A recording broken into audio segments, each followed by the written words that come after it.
Abra sua Bíblia comigo, por favor, em Mateus capítulo 8, versículo 23. Mateus capítulo 8, versículo 23. E entrando ele no barco, seus discípulos o seguiram. E eis que no mar se levantou uma tempestade tão grande, que o barco era coberto pelas ondas, ele, porém, estava dormindo. E os seus discípulos, aproximando-se, o despertaram, dizendo: Senhor, salva-nos, que perecemos.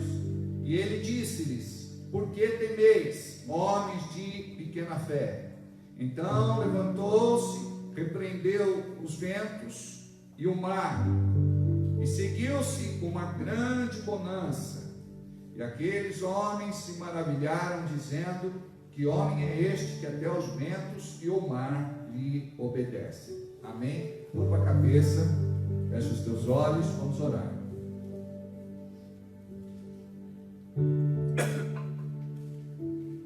Pai amado, Deus querido, continua falando conosco através da tua santa palavra nesta noite, em nome de Jesus.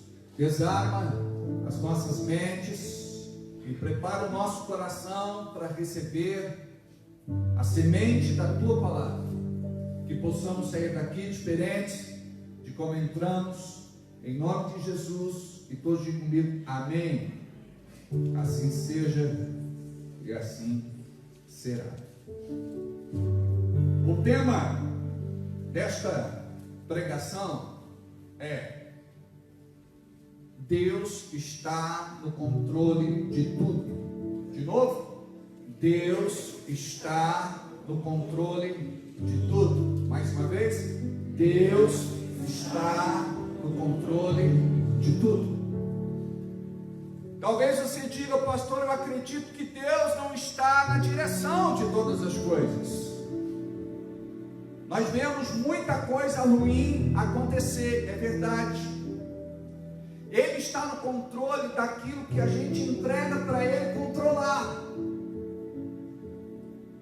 Os filhos e as filhas de Deus têm um discernimento que o mundo não tem. Deus controla aquilo que entregamos para Ele controlar. O nome disso é dependência. E a nossa dependência, ela não pode ser parcial. Ela tem que ser total. Uma das coisas que aprendemos quando nos entregamos para Jesus é que Ele passa a ser o Senhor da nossa vida. Ou seja, Ele passa a nos dirigir, guiar, governar, controlar.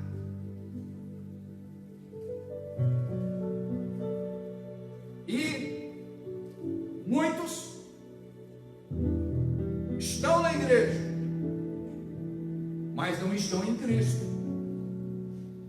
Porque aqueles que estão em Cristo têm uma vida de rendição, de entrega, de dependência, de confiança. Esse texto nos ensina alguns princípios muito importantes que eu quero compartilhar com vocês agora.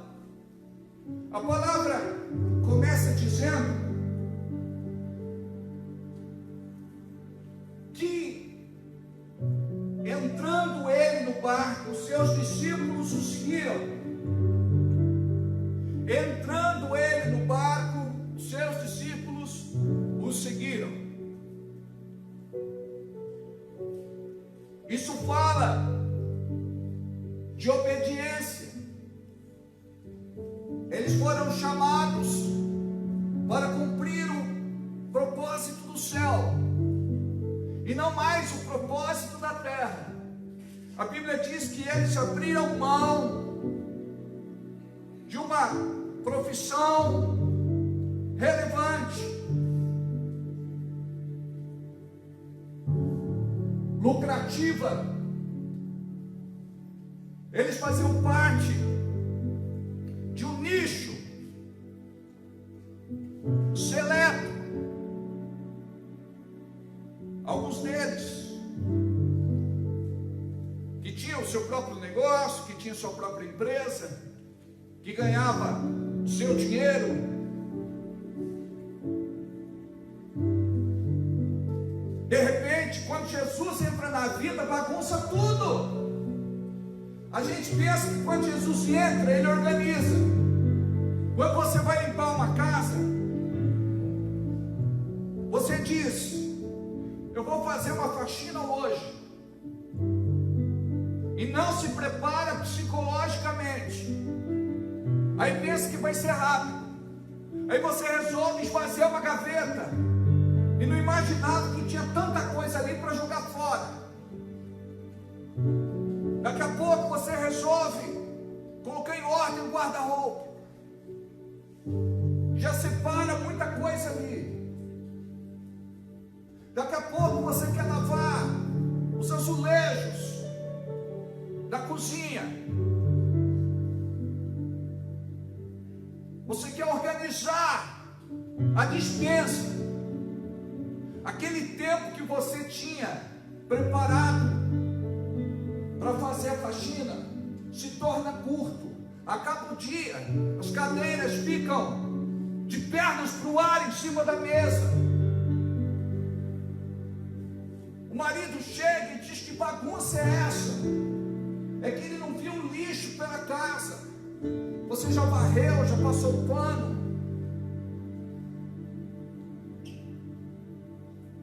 Então toda faxina acontece assim: você bagunça primeiro, mas bagunça para colocar em ordem. Eu não imaginava que estava acumulando tanta coisa, que estava juntando tanta coisa. Aí você começa a ver: isso aqui é lixo, isso não presta, isso eu vou doar. Então, quando Jesus entra na nossa vida, a gente pensa que tudo vai ser organizado. Mas antes, você lembra da faxinona, do que vai acontecer, daquilo que vai demorar um bocadinho, daquilo que vai exigir mais de você. E o homem não gosta de chegar em casa e pegar o quarto desorganizado. Ele não ajuda, mas cobra. É o criado mudo em cima da cama, é a cama sem lençol, sem travesseiro, sem cobertor, sem colcha, sem edredom. Ele vai na cozinha, não tem lugar para sentar. Ele vai na sala, não tem lugar para sentar. E ele fica nervítico, porque ele não entende. Só entende quem faz parte do processo, quem está ali colocando a mão na massa. A mulher, ela não demorou porque ela quis, ela demorou porque é preciso. Então guarda isso. É preciso desorganizar para organizar depois. É preciso fazer uma faxina dentro de você, para realmente você se apresentar limpo diante dele. Não dá para ser de qualquer jeito. Então primeiro ele desorganiza, para depois organizar. Para te colocar de pé, primeiro ele te põe de joelhos. Para você ser inteiro, primeiro ele quebra você em pedaços. Ele tem que lidar com você. Quem é você de verdade? Então imagina, esse texto fala de fé. Eles foram chamados agora para fazer algo que é do céu. E não dá para fazer algo que é do céu com o coração naquilo que é da terra. Aí precisaram aprender a se mover por fé e não por vista. Mas esta lição, na prática, não é fácil. Todos os dias você é desafiado a andar pela fé. Mas nós andamos movidos pelos nossos sentimentos e pelas nossas emoções. E os teus sentimentos e as tuas emoções vão te trair, vão te enganar, vão te levar para um lugar errado. Então aqui eles tiveram um teste de fé. Fé significa confiar plenamente em Deus. A gente fala que confia, até algo sair do controle, do nosso controle, porque a gente quer estar no controle de tudo. A gente pensa que está no controle, até acontecer alguma coisa e a gente se sente impotente. Aí a gente se lembra que tem Deus, que precisa orar, jejuar, buscar o Senhor na palavra.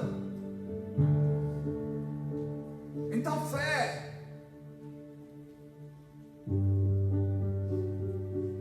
nos leva a entender que precisamos confiar nele. Se você tem uma fé rasa, uma fé superficial, você vai dizer que acredita, mas não acredita. Na hora da tempestade, você se acovarda. Então nós vimos aqui o primeiro ponto, que é a obediência. Obediência é: eu vou para onde Ele me levar. Eu sigo Jesus. Ele subiu no barco, eu por obediência vou seguir Jesus. Não sei para onde esse barco vai, mas eu estou com Ele. Não sei o que eu vou enfrentar, mas se Ele está comigo, eu sei que Ele vai cuidar de nós. Obediência fala desse cuidado. Fé fala da confiança. E esta passagem também fala de autoridade espiritual. Porque nós precisamos desenvolver a nossa autoridade.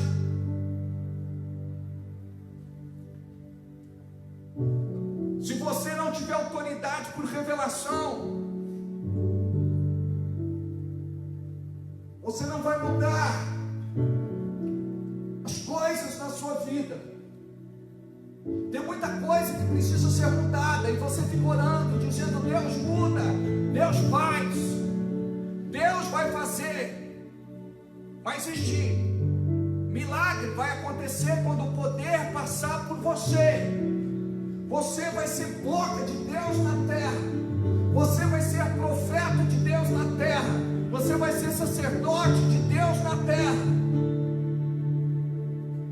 Você não está numa igreja para ser número.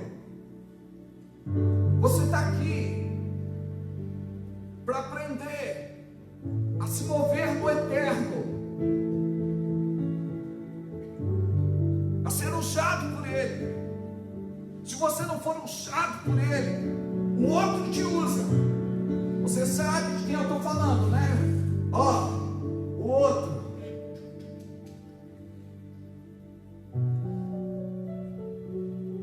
Eles entraram no barco junto com Jesus. E olha o que diz a palavra. E eis que no mar se levantou uma tempestade tão grande que o barco era coberto pelas ondas. Ele, porém, estava dormindo. Por que é que Jesus dormia em meio a uma grande tempestade? Porque ele sabia que enquanto dormia, Deus cuidava dele. Os discípulos estavam com Jesus em obediência. Jesus estava aqui na terra em obediência.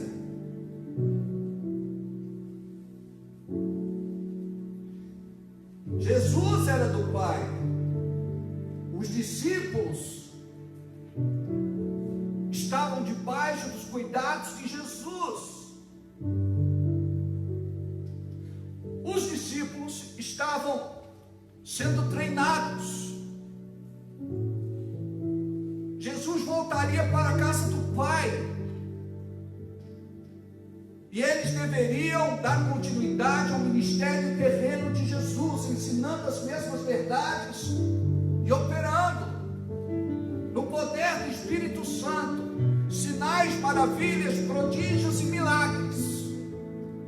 E sabe como é que você aprende a ser usado por Deus? É passando por tempestades.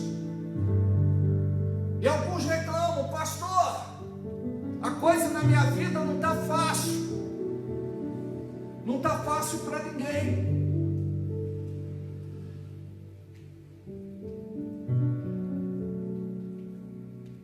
Não está fácil para ninguém.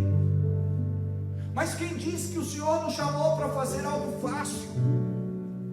É trabalhoso e vai valer a pena. Mas para vencer, você precisa estar mais com Ele.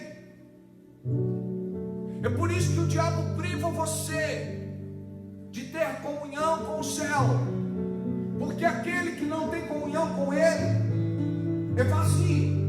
Na hora da prova, não tem fé, não tem confiança,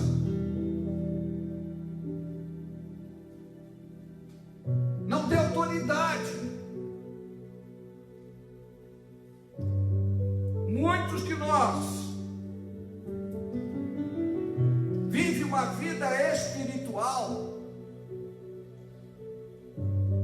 sem a unção de Deus, e não dá para viver sem essa unção. Essa unção, ela é desenvolvida pela presença. Quanto mais eu trago Deus para a minha vida, mais unção eu vou ter. Pastor, o que é unção? É o poder sobrenatural de Deus para eu poder me mover na terra em nome de Jesus. Tudo aquilo que eu quero fazer em nome de Jesus, ou que eu preciso fazer em nome de Jesus, porque o meu querer, ele está sujeito a Deus.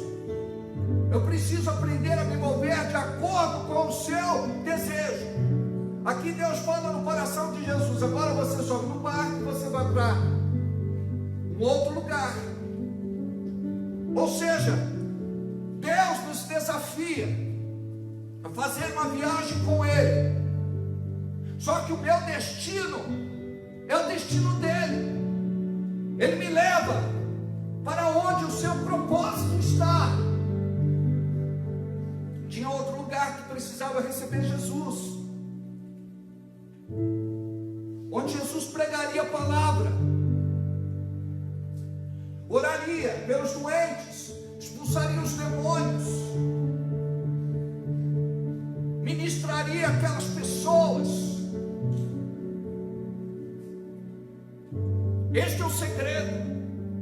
Todos os dias, quando você acordar: Deus, o que o Senhor quer de mim hoje? É claro que você vai fazer o que precisa ser feito de acordo com a sua ocupação, a sua profissão, a sua vida, mas Ele vai fazer ajustes. Ele vai colocar pessoas diante de você, para você mesmo orar. Não é para pedir oração para outra pessoa, não. Não é para você dizer: olha, eu vou anotar teu nome e vou pedir para o pastor orar. Mas pastor, se de repente manifestar um demônio ali, é uma boa oportunidade para você descobrir que é filho e filha de Deus, e que você foi ungido para libertar os cativos de prisões espirituais. É uma boa oportunidade para você exercer a sua autoridade e ver que Deus te usa, apesar das tuas falhas, das tuas incontinências, dos seus tropeços.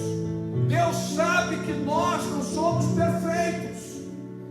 E quando isso acontece, você vai querer ser mais céu do que terra. Você vai querer ser mais usado. Quando alguém conta para você o seu testemunho e diz assim: olha, você orou por mim e a dor desapareceu, eu estou melhor, estou dormindo bem, aquele problema foi resolvido. Você se empodera em Deus para poder ser mais usado. Imagina só, você está aqui na igreja hoje, e são poucos aqueles que de fato são usados. Nós queremos usar Deus. Deus, faz a minha vontade. Deus, me dá isso, me dá aquilo. Deus, me abençoa. Por isso que nós estamos mudando a cultura dos nossos cultos em nossos dias. Por quê? Porque antes a gente buscava a Deus para Ele dar alguma coisa. Hoje nós procuramos a Deus para dar tudo, entregar tudo para Ele. Igreja não é supermercado, onde a gente vai, pega o que precisa, leva embora e nem paga.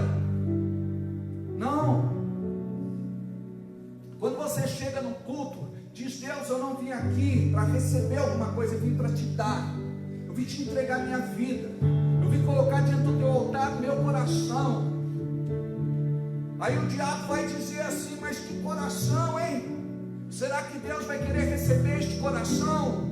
A palavra diz: há um coração quebrantado e contrito não desprezarás, ó Deus. Ele não vai desprezar o teu coração, a tua vida. Quando você chega e diz: Deus, eu não mereço nada, porque aquele que diz eu não mereço nada é que recebe tudo. Aquele que é pedinte na casa de Deus vive privação, porque o relacionamento dele com Deus é olhar para as mãos. Isso é infantil. Você tem que olhar para a face dele. A criança diz: o que é que você tem de presente para mim? O que é que você trouxe hoje? E se de repente não recebe, faz piquinho, fica chateado, não quer mais conversa. O segredo é: Deus, eu estou aqui para te dar minha vida. Eu coloco meu coração sobre este altar. Deus, eu não mereço nada, mas o teu amor me atraiu. O teu amor me trouxe para junto de ti. É por isso que eu estou aqui. O que eu quero pedir, Pai, não é nada material. Eu quero pedir para eu ser mais apaixonado por ti. Eu quero te pedir, sim, se mostra a mim, se revela a mim. Deus, eu quero mais do céu. Deus, eu não quero ser muito da terra, porque quem é muito da terra é pouco do céu, ou quase nada do céu. Mas tudo que nós precisamos é compreender esse princípio espiritual, ele deve guiar a sua vida. Deus, ele está te trazendo para mais perto dele, para você compreender. Quando somos maduros, nós entendemos: tudo já é meu. Eu sou co-herdeiro de Cristo. Imagina Jesus na tentação: olha para toda a glória do mundo, tudo isso te darei se prostrado me adorares. Sabe por que Jesus não se dobrou e não se rendeu? Ele sabia que o diabo não era dono nem do inferno. Tudo foi criado por Deus, tudo é de Deus. O diabo só tem aquilo que você entrega para ele. Então começa a saquear o inferno, começa a tomar posse de tudo aquilo que é teu por direito. E sabe o que vai acontecer? Vai chegar uma hora que a bênção de Deus vai ser algo natural na tua vida. Tem coisa que você não vai precisar nem pedir. Quando você pensar, já recebeu. Por quê? Por conta deste princípio espiritual de entrega. Você é dele. Você está aliançado com ele. O que dele, por ele, para ele são todas as coisas. Eu devolvo. E quando eu devolvo, eu desfruto. Eu desfruto. Imagina só o que acontece. Os discípulos estavam sendo treinados, eles operavam no sobrenatural, já tinham visto muita coisa acontecendo, mas todos os dias algo novo vai acontecer para nos desafiar. Desta vez a viagem não seria tranquila como outras viagens. Jesus dorme, Jesus descansa.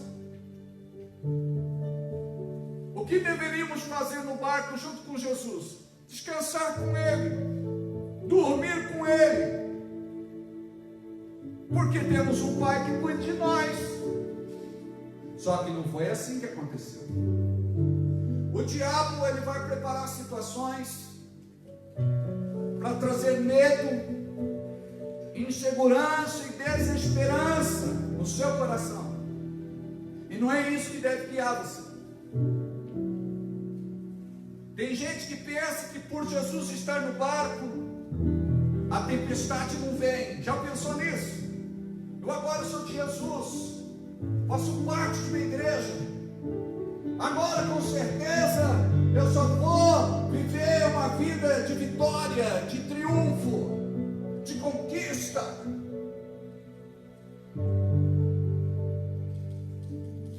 A nossa vitória não é a mesma vitória que o mundo tem por vitória. O nosso triunfo não é o mesmo triunfo que o mundo tem por triunfo.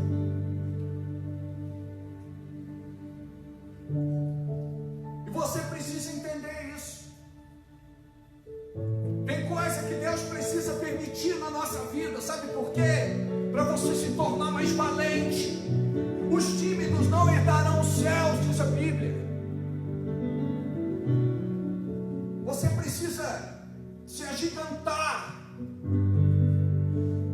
conhecer o poder que existe no nome de Jesus,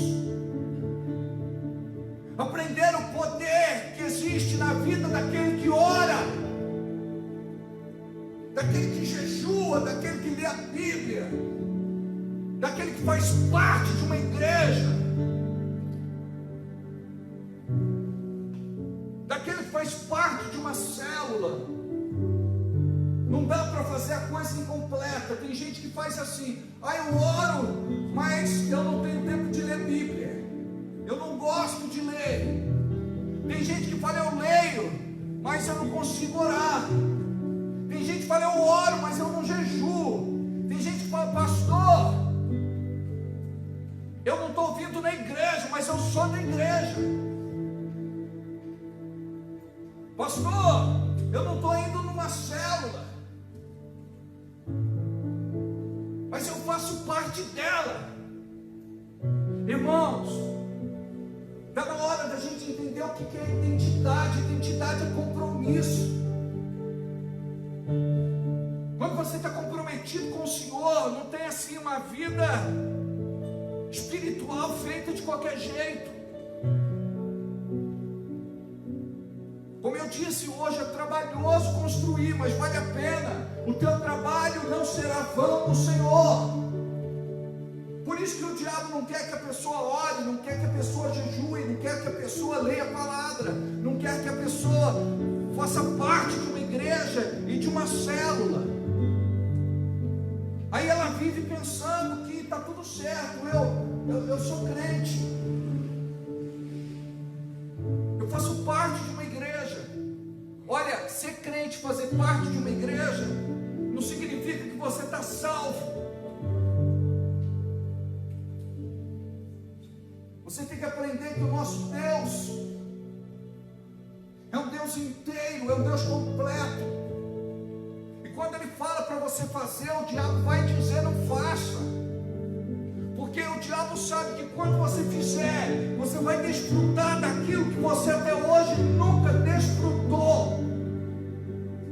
Vale a pena você dizer não para a carne, não para o mundo, não para o pecado, não para o diabo. Vale a pena dizer sim para o céu. Tem gente que pensa que por Jesus estar no barco, a tempestade não veio. Tem gente que pensa que por Jesus estar na sua vida, a tempestade não vem. E eu vou te falar uma coisa: vem, e vem até muito mais forte. É por isso que tem gente que diz: pastor, depois que eu disse, eu vou começar a orar, jejuar, ler Bíblia, pegar firme na igreja, fazer parte de uma célula, entregar o meu dízimo, a minha oferta, com pontualidade. Parece que a coisa piorou. Não parece, irmão? Piorou mesmo. E te prepara, porque vai piorar muito mais. Só que Deus está forjando em você esse caráter de uma pessoa corajosa, intrépida, valente, audaciosa. Você precisa aprender nessa mensagem como é que entrega o controle de tudo para o Senhor.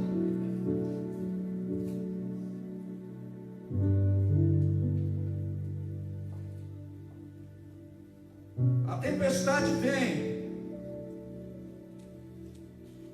balançou o barco, quase afundou, entrou água dentro, tiveram medo dos raios, relâmpagos, trovões, ondas revoltas, o vento soprando contra a maré e o mar bravio. Quarto que eu vou falar agora: não importa se o barco da sua vida está sendo assim açoitado pelas ondas, quase virando, quase naufragando. Eu quero te dar uma palavra: não tenha medo, ele não vai afundar. A palavra diz que o fogo não te queimará e as águas não te submergirão.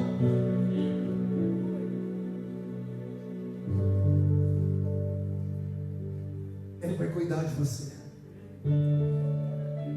Não tenha medo. Ele está cuidando de você. O que isso significa? Esse barco balançando, quase afundando, entrando água dentro, os raios, relâmpagos, trovões. O que isso significa? O mar bravio, revolto, ondas gigantescas. O que é que isso significa? Problemas em casa, crise no casamento, rebeldia dos filhos, ataque na vida financeira, ameaça de demissão, a promoção que não sai, salário baixo, perda de clientes, quebra de contratos,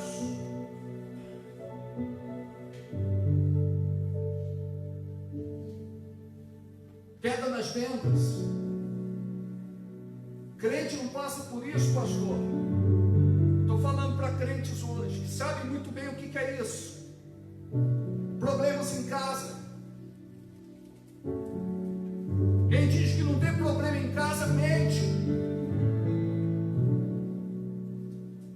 Mas nós precisamos saber como enfrentá-los, com a sabedoria do alto, porque na nossa casa tem que ter harmonia, tem que ter alegria, tem que ter paz. O diabo às vezes vai lá balançar o barco, mas você tem que dizer para a esposa: senta aqui, amor, vamos resolver isso. O diabo não vai trazer nenhum tipo de situação entre nós. Você é minha esposa, eu te amo, Deus nos uniu e o diabo não vai nos separar. Essa palavra tranquiliza o coração da esposa. Um dos maiores medos da esposa é que o marido vá embora e a abandone. Você deve ter sabedoria do alto para falar com sua esposa e se entender. Mas pastor, já tentei. Você tentou na sua própria força. Agora dependa de Deus, para Ele trabalhar primeiro no seu coração e depois no coração dela. A palavra é infalível, amados. Enquanto nós estivermos na disputa de quem tem razão, quem está certo ou está errado, é justiça própria. Precisamos morrer na nossa carne. Aprenda a dizer para a mulher: você está certa. Ela não terminou nem de xingar, você diz: você está certa, me perdoa. Mas você fala isso só para eu parar de brigar. Você também está certa, querida, me perdoa. É isso aí. Não vamos dar lugar ao diabo, não. A Bíblia diz: não deis lugar ao diabo. Se acerta com a esposa. Não coloque o sol debaixo da tua ira. O sol não pode ir embora e você conservar a mágoa, o ressentimento, a raiva, a ira, o ódio dentro do seu coração. Precisa esvaziar a lixeira e dizer: vem cá, me perdoa, amor. Querida, querido, eu errei com você, vamos se acertar. Eu vi na internet algo interessante. O camarada dormindo no sofá, estava escrito assim na legenda: este ganhou a discussão, está dormindo no sofá.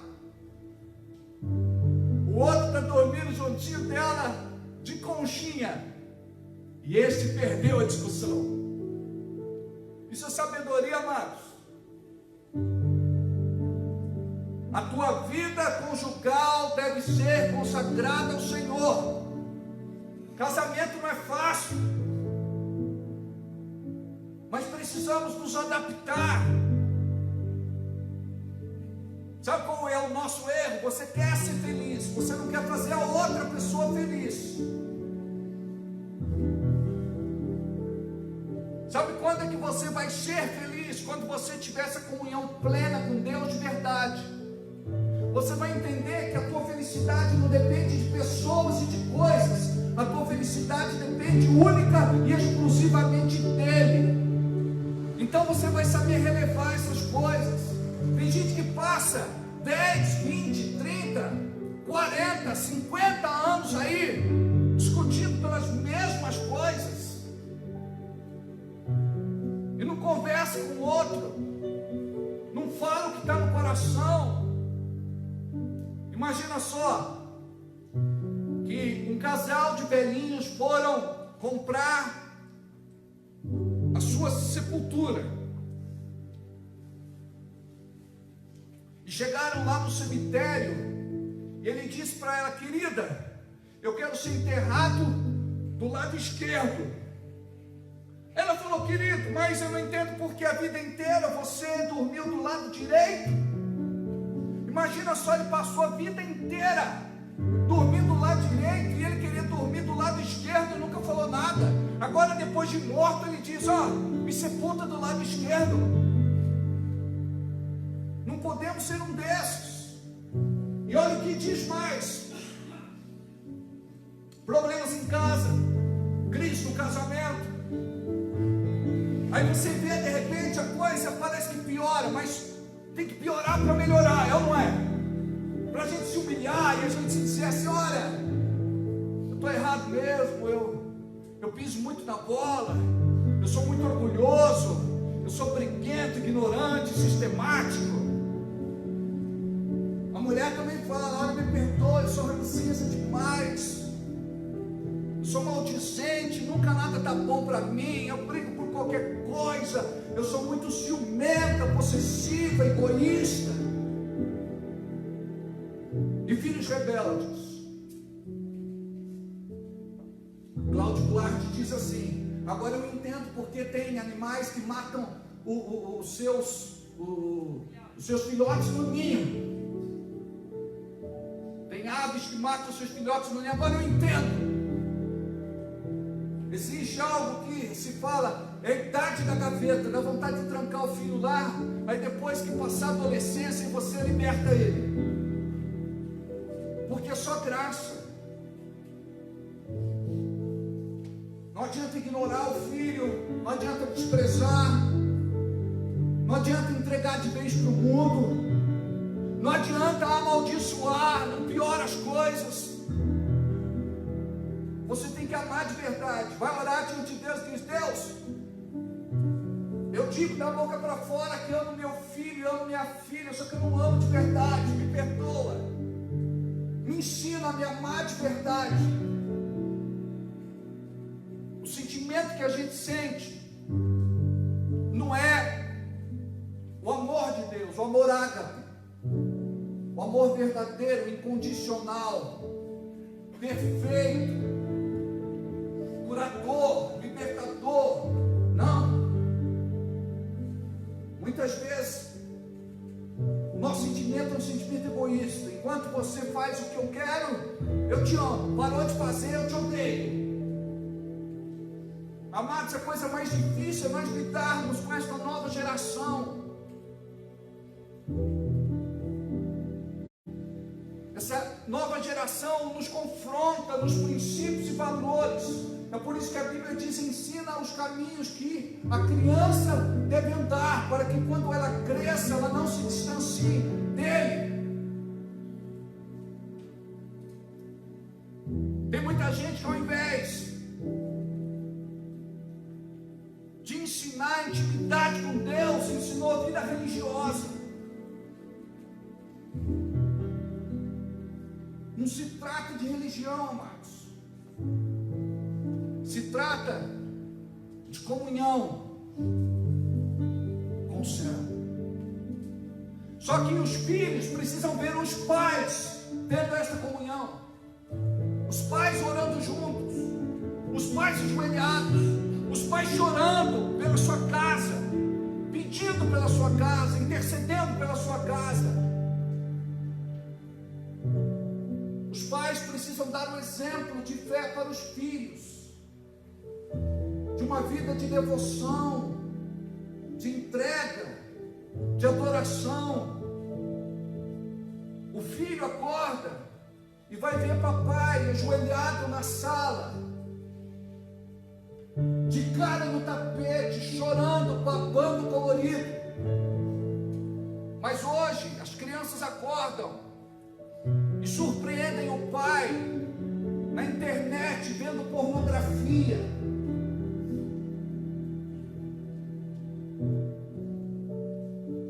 Quem é você quando ninguém está vendo? Os filhos precisam ver você lendo Bíblia, lendo um livro. Teve um dia aí que eu fui na casa de uma pessoa e ela estava lá com o livro na mão. Eu disse: está lendo um livro? Aí uma das crianças disse: pastor, ela começa e nunca termina. Olha o exemplo. A criança sabe que a mãe, que o pai começa a ler e nunca termina de ler um livro. Está ensinando o que? Inconstância. Sabe, o pai precisa dizer com firmeza: olha, a coisa está difícil, mas Deus está com a gente.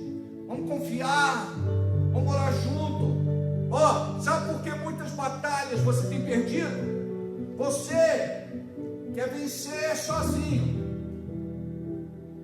E Deus manda você orar com a sua mulher, pegar na mão dela, se ajoelhar do lado dela, orar e dizer: agora é tua vez, amor, ora aí.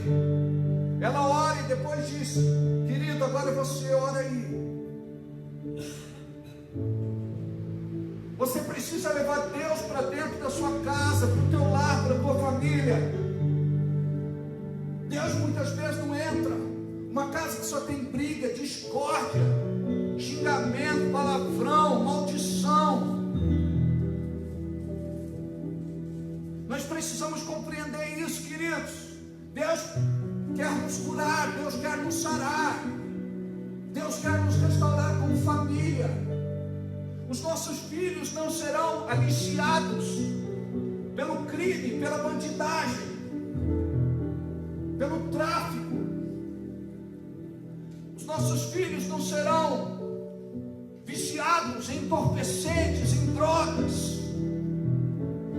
Os nossos filhos não terão uma vida na criminalidade. Você pai, você mãe, tem uma responsabilidade grande sobre a vida deles, porque senão a tua história vai se repetir do mesmo jeito sobre a vida deles. É relacionamento que não deu certo, é separação, é divórcio, adultério, infidelidade, traição, quebra de aliança, prostituição. Trabalha, não conquista nada. Passa pela vida, não deixa um legado, não deixa uma marca. Vive como se fosse um peso morto. Deus quer fazer algo em nossas famílias. Muitas vezes o ataque é contra a vida financeira, principalmente neste tempo que nós estamos passando. Mas pastor, Deus permite. Ele vai desafiar a tua fé, porque Ele tem um milagre para colocar na tua mão. É ameaça de demissão, é a promoção que não sai, é o salário baixo, é a perda de clientes, a queda nas vendas, é os contratos cancelados. Lembra de Jesus no barco, o que Ele fez? Ele abriu a boca e deu uma ordem. E aquilo que era desordem, aquilo que era propósito maligno do diabo, não pensa você que era apenas uma revolta da natureza. Olha o que o diabo fez. Jesus está dormindo. É a minha oportunidade agora de matá-lo e de matar todos os seus discípulos. Mas o Pai vela por todos.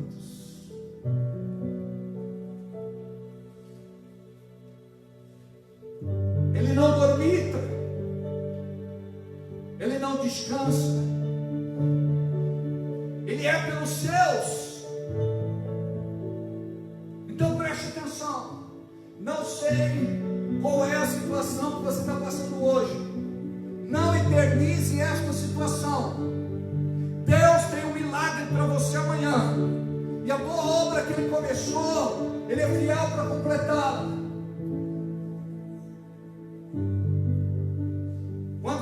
Acontecendo tudo isso, você vai dizer assim: a boa obra que Ele começou na minha vida, Ele é fiel para completar. Na minha casa, no meu lar, na minha família, na vida da minha esposa, do meu marido, dos meus filhos, na minha vida financeira, econômica, material, na minha profissão. É no deserto que você vê a provisão. É no deserto que você toma posse do milagre. E deserto não é lugar só de provação, é lugar de aprovação, e depois é lugar de promoção. Muitos vivem como se Deus não fosse se manifestar na sua vida. A boa obra que Ele começou é fiel para completar. Você tem que descobrir isso. Por qual razão? Não sei. Mas eu creio que a boa obra vai se manifestar na minha vida, e eu estou à espera desta boa obra, em nome de Jesus. Muitas Muitas vezes a dor aparece. Quem diz que crente não tem dor, um mal-estar, uma indisposição, uma doença diagnosticada, a pessoa não tem convênio médico, não tem dinheiro para o tratamento, longas noites mal dormidas, aí vem os pensamentos de dúvida e sentimentos de abandono. Preste atenção, lembra disso, Ele está no barco, Ele está com você, Ele está junto. O barco da tua vida não vai afundar. Sabe como é que você vai passar por essa situação? Dando glórias a Deus,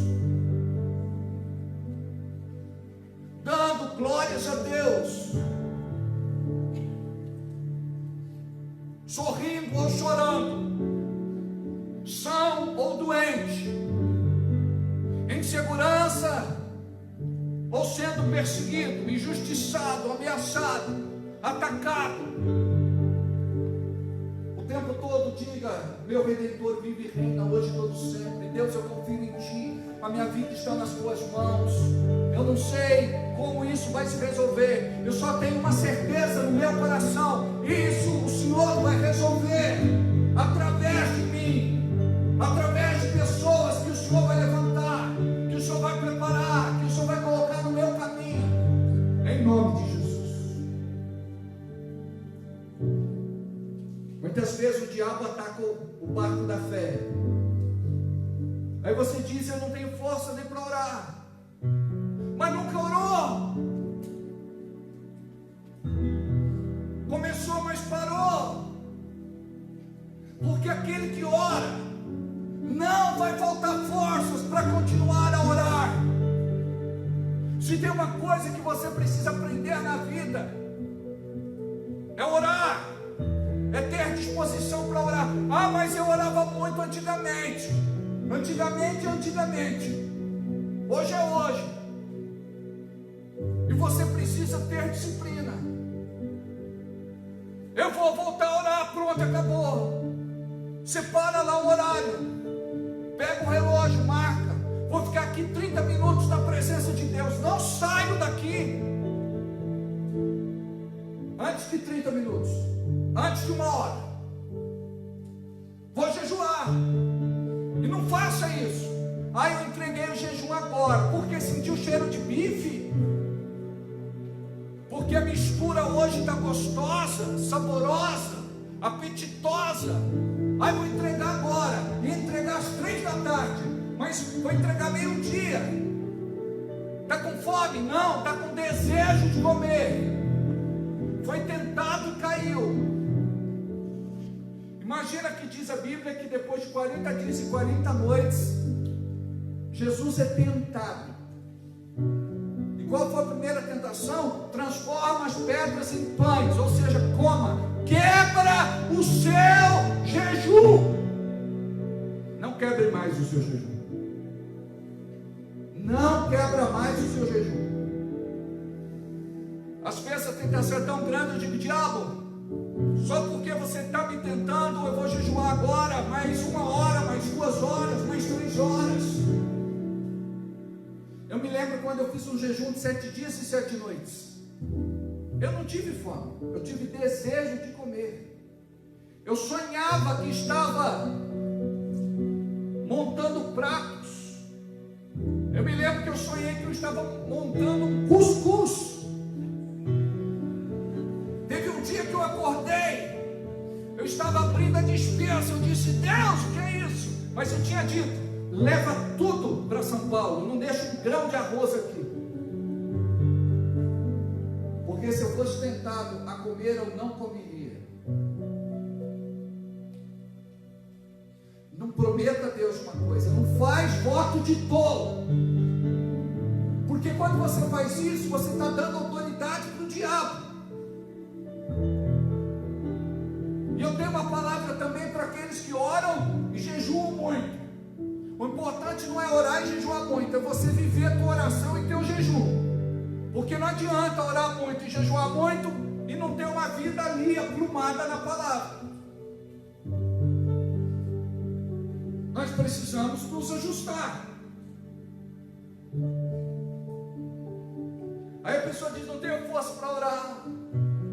Não orou. Porque aquele que tem uma vida de oração, ele vai amar orar.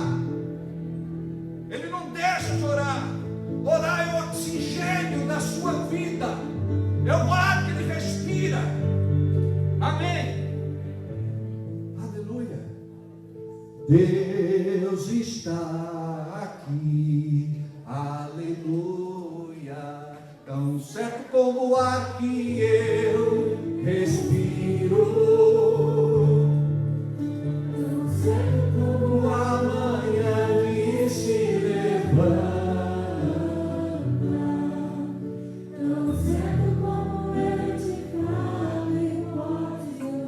Deus está em mim.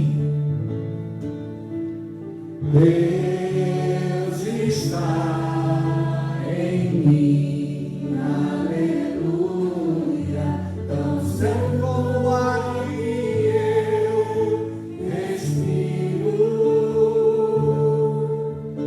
Tão certo como a manhã que se levanta.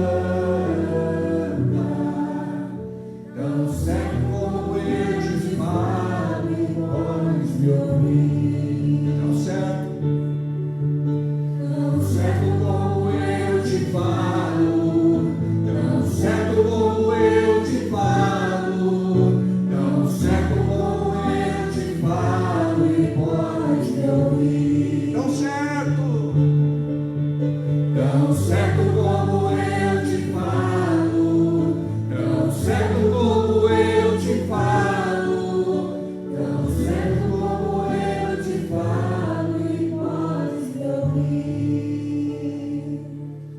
Intimidade com Deus, ela precisa ser renovada. Não dá para viver essa vidinha espiritual sem autoridade, sem fé, sem poder, sem unção, sem glória, sem presença. Você precisa rever os seus conceitos. Para de apresentar desculpa. Eu não oro porque eu não tenho lugar para orar em casa. Nós temos um jardim de oração aqui, à tua disposição, 24 horas por dia. Nós temos muito lugar aqui para você orar. Pastor, eu não consigo jejuar. Para de profetizar isso, e a partir de hoje comece a jejuar. Porque eu não conheço nenhum crente vitorioso que venceu as tentações da sua carne sem jejum. O jejum não é para comprar Deus. O jejum é importante porque ele te torna mais sensível à voz do Espírito. É por isso que o diabo não deixa. Não se movam agora, por favor. É por isso que é importante, queridos, agora entendermos isso. É por isso que o diabo não quer que você ore nem que você jejue. Que você não leia a Bíblia. Imagina, aí dia de culto hoje, cadê minha Bíblia? Onde foi que eu coloquei? Sumiu, roubaram minha Bíblia. Jogou lá em qualquer lugar, não leu nem durante a semana. Deus tem que fazer parte da sua vida. Todos os dias você precisa de uma palavra nova de Deus para você. Anda nela.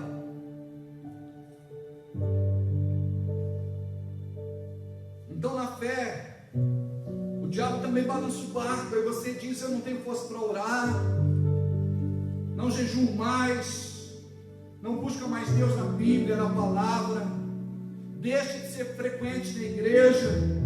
Olha uma palavra para você, que não é mais frequente em igreja nenhuma. Aí você diz: mas pastor, eu estou desiludido com homens. Nós precisamos olhar para Jesus, o autor e consumador da nossa fé. Nós humanos, nós nos desiludimos. E às vezes é interessante, porque o diabo ilude, mas Deus desilude. É Deus tratando com você, para você se tornar mais maduro. Aconteceu algo de terrível. Muito bem, vou buscar sabedoria do alto para lidar com isso, para resolver, para servir de cura no corpo de Cristo, para os meus irmãos, para as minhas irmãs. Eu preciso fazer a diferença. Não faça parte da maioria que vive reclamando, murmurando, choramingando, falando contra a igreja. Estão aí como desengrejados. Não. Você precisa estar ligado à videira verdadeira.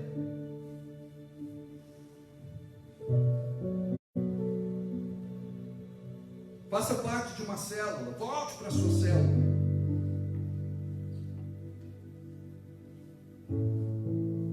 Se afaste por sentimentos e emoções. Imagina no barco. O barco está à deriva. Os discípulos perderam o controle. O leme não obedece mais, os remos não obedecem mais. Eles podiam dizer assim: Jesus, que papelão! Está dormindo! Traz a gente para uma viagem e deixa a gente nessa fria. Ele não vai fazer nada. Olha como que o diabo fala. Tem gente que se afasta da igreja por causa disso. Eu não tenho pastor, eu não tenho líder, ninguém se importa comigo.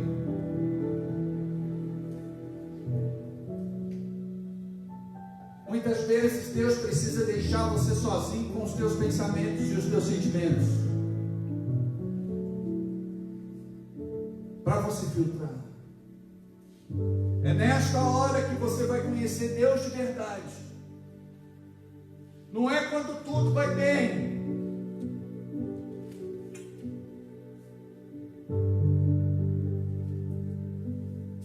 Aprenda a resistir ao diabo.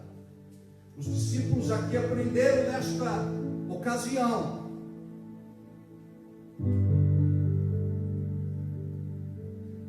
Aprenda a ouvir o Espírito Santo. Ele vai dar uma estratégia para você.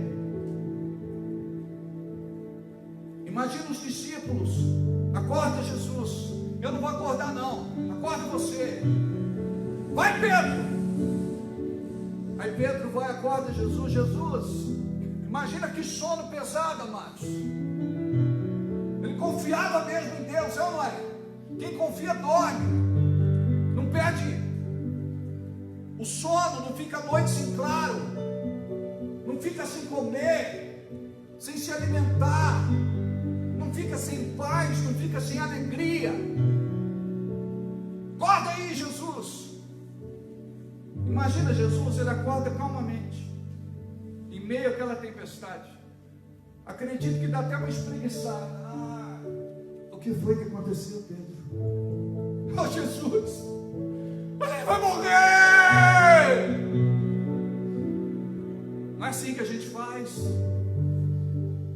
Aí Jesus se levanta, fica em pé, estende a mão e dá uma ordem: ventos, se acalmem, tempestade, pare. E diz a Bíblia que no lugar da tempestade veio a bonança.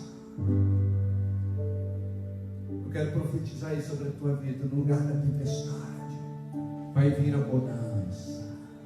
Mas você precisa aprender a fazer isso. Se levantar diante do mal, sem ter medo do saculejo do barco da tua vida.